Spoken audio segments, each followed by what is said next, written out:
Hello बच्चों, आज हम एमटी में पढ़ेंगे चैप्टर 6 बालक ध्रुव। कहानी का क्या नाम है? बालक ध्रुव। यह एक छोटे से बच्चे की कहानी है जो बहुत छोटी ही उम्र में अपनी तपस्या से भगवान को प्रसन्न कर दिया था और उनके दर्शन प्राप्त किया था। भारतवर्ष में बहुत पहले एक राजा राज्य करते थे जिनका नाम उत्तान पाद था। उनकी रानी का नाम सुनीति था।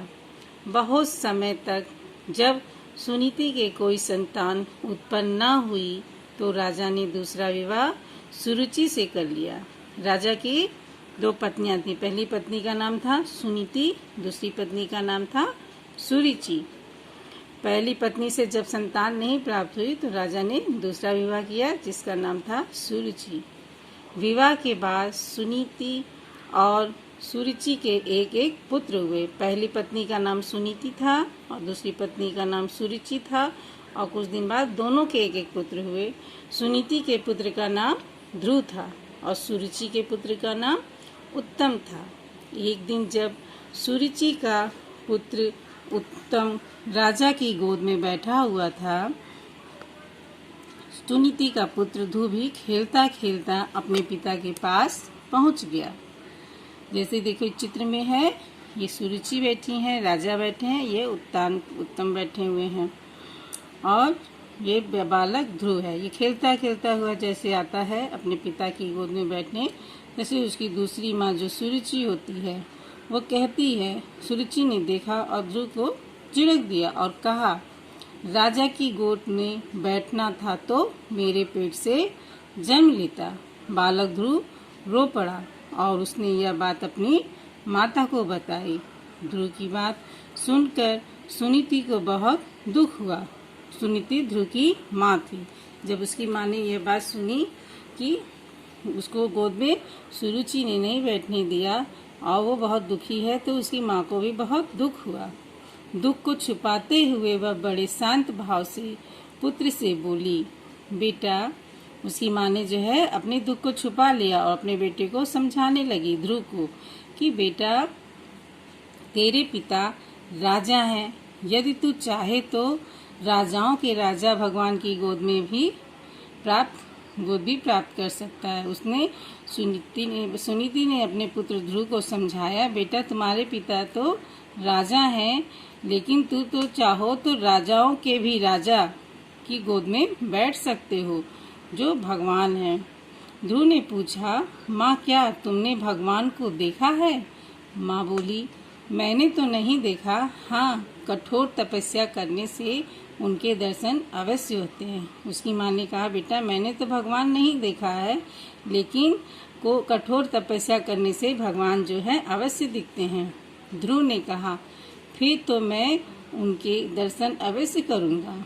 माँ तुम मुझे आशीर्वाद दो।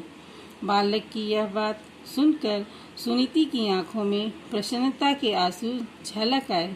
माँ ने बेटे को आशीर्वाद दिया। माँ के चरण छूकर बालक ध्रुव ईश्वर की गोद पाने के लिए निकल पड़ा। रास्ते में उसे नारद मुनि मिले। नारद मुनि भी एक भगवान थे। उन्होंने उससे तपस्या में होने वाले कष्टों की बात बतलाई। जो बालक ध्रुव जब तपस्या के लिए गया तो रास्ते में उन्हें नारद मुनि मिले। उन्होंने ध्रुव से कहा कि बेटा, तपस्या में बहुत कष्ट उठाने पड़ते हैं, परंतु ध्रुव ने अपना विचार नहीं बदला। नारद जी की बात सुनकर भी ध्रुव ने अपने विचार को नहीं बदला। वह जंगल में जाकर तपस्या करने बैठ गया। ध्रुव जो है जंगल में गया और तपस्या करने बैठ गया। उसकी तपस्या में तरह तरह की विघ्न बाधाएं आईं, पर वह डिगा नहीं। जब वो तपस्या कर रहा था, उसके रास्ते में तपस्या में बहुत सारी विघ्न बाधाएं आई, लेकिन वो वहां से हिला नहीं, वहां बैठा ही रहा, तपस्या करता ही रहा। आंधी, पानी, धूप, वर्षा, भूख, प्यास सभी कुछ उसने सहा। जंगली जानवरों का भय भी उसे विचलित ना कर सका। ध्रुव की कठिन तपस्या से प्रसन्न होकर ईश्वर ने ध्रुव को दर्शन दिए। उसके सिर पर हाथ रखकर भगवान बोले, बेटा ध्रुव, तेरा नाम संसार में सदा अमर रहेगा। तू सदैव दुनिया को रास्ता दिखाएगा और आकाश में नक्षत्र बनकर चमकेगा। जब बालक ध्रुव इतनी सारी विघ्न बाधाएं आई, आंधी आया, पानी आया, धूप आया, वर्षा आया, बहुत उस भूख प्यास कई दिनों तक वो भूखा रहकर प्यासा रहकर उसने तपस्या की। उसने तपस्या से घबराया नहीं और वह करता रहा। तो भगवान ने ध्रुव की इतनी कठिन तपस्या को देखकर उसको दर्शन दिया और उसे आशीर्वाद दिया कि तुम आकाश में नक्षत्र बनकर चमकोगे, जो तुम दुनिया को रास्ता दिखाएगा। तब से आकाश मंडल में उत्तर दिशा की ओर ध्रुव तारा अपने तेज प्रकाश के साथ चमकता है। ये वही बालक ध्रुव है जो उत्तर दिशा में एक तारा बहुत तेज चमकता है, जो हमें दिखाता है, जिसको हम देख के लोग जानते हैं कि ये उत्तर दिशा है और लोग उसे दिशा ज्ञान करते हैं। अटलता के लिए आज भी ध्रुव का नाम लिया जाता है। ये जो ध्रुव तारा होता है वो अपनी जगह स्थिर रहता है, कभी भी इधर से उधर नहीं होता है। हमें दुखों और कष्टों की परवाह न करते हुए अपने काम में अटल रहना चाहिए, तभी हम ध्रुव के समान बन सकते हैं और जीवन में सच्ची उन्नति कर सकते हैं। बच्चों, आपको इस कहानी से क्या शिक्षा मिलती है?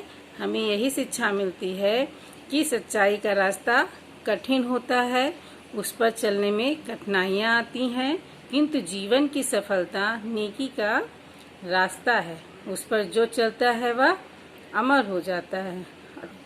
ओके बच्चों, आपको कहानी पसंद आई हो तो प्लीज़ बेटा लाइक, सब्सक्राइब और कमेंट ज़रूर करिएगा।